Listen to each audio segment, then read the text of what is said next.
Community Missions of the Niagara Frontier Service Learning Project and Population Assessment by Group 7, Ellen Doyle and Nicole Kwiatkowski.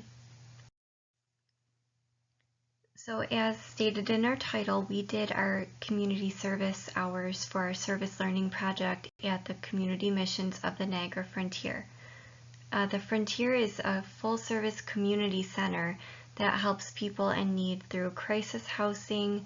They do a full-service soup kitchen, a food pantry, a clothes closet, toy closet, any services that they can use to help people get through whatever hard times they've fallen on. Here's some pictures from the community center showing you the crisis housing meal tickets, some educational handouts that they hang up on the doors, and then also they have sharps containers in every bathroom, which was really helpful for some of the residents or some of the population that they served who came in with various health issues like diabetes.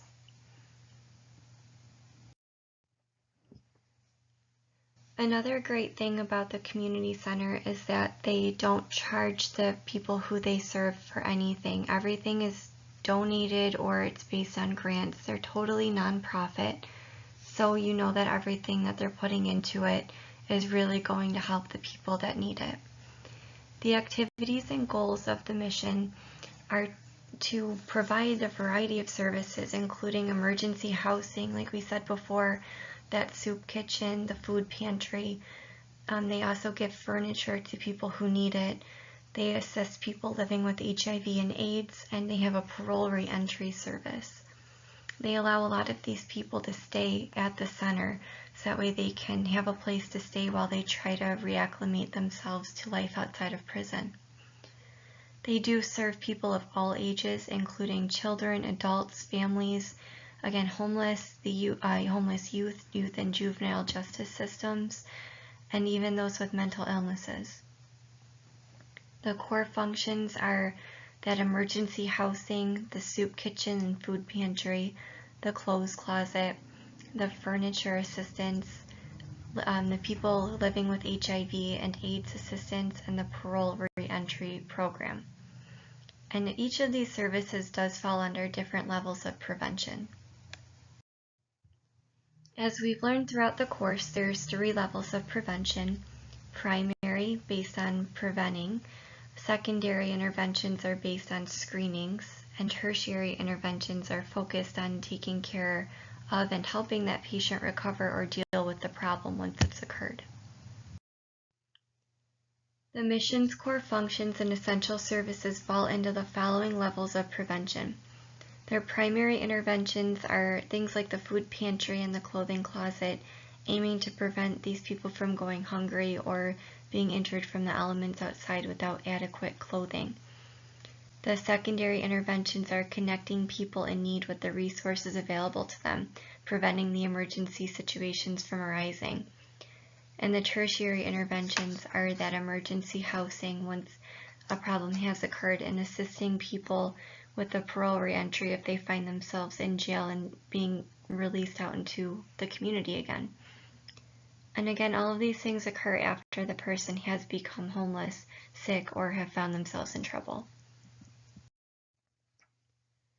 Some of the statistics from Niagara Falls, Niagara County, and New York State. One of the big things here is that you can see that 27.2% of Niagara Falls is living in poverty. That's quite a big number compared to 12.6% in Niagara County as a whole, and only 14.7% of New York State. Also, the median household income in Niagara Falls is only $32,322, compared to $60,741 for all of New York State. A few more pieces of information in Niagara County from the population assessment. 97.7% of young children do have health insurance, which is good. The water quality has not been shown to have any contaminants or threats. The air quality levels are said to be good, and infant mortality rates, they are actually 7.9 compared to only 4.5% in New York State. However, we do have to keep in mind that New York State's population is far larger than Niagara County. The leading causes of death in New York State and Niagara County. We were unable to compare the 5 main causes of death in whites, blacks, and Hispanics specifically between New York State and Niagara County, as for some reason the data for Niagara County specifically, we have not been able to find that. However, because of this, we did use some crude death rates to compare New York State with Niagara County. As you can see, for both New York State and Niagara County, heart disease is number 1 with pretty similar numbers. Cancers followed by chronic lower respiratory disease, cerebrovascular disease, and stroke and accidental death. They were all pretty similar right there. And then the causes of death based on ethnicity, they do vary a little bit. Everybody's top cause is again heart disease followed by cancer. And then depending on the ethnicity of the person, they might have a higher prevalence for cerebrovascular disease and stroke versus diabetes versus accident or pneumonia death. STDs in Niagara County versus New York State. These charts do show that it all does kind of look pretty similar.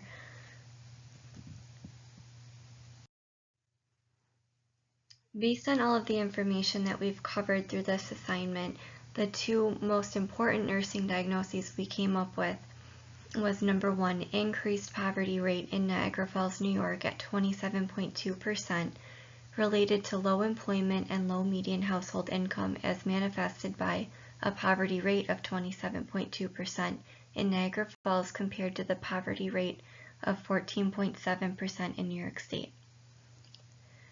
The second diagnosis is decreased educational attainment rate in Niagara Falls, New York, 17% of the population with a bachelor's degree or higher, related to high poverty rates and a low median household income, as manifested by the 17% of the population obtaining a bachelor's degree or higher in Niagara Falls compared to 34.77% of the population obtaining a bachelor's degree or higher in New York State overall.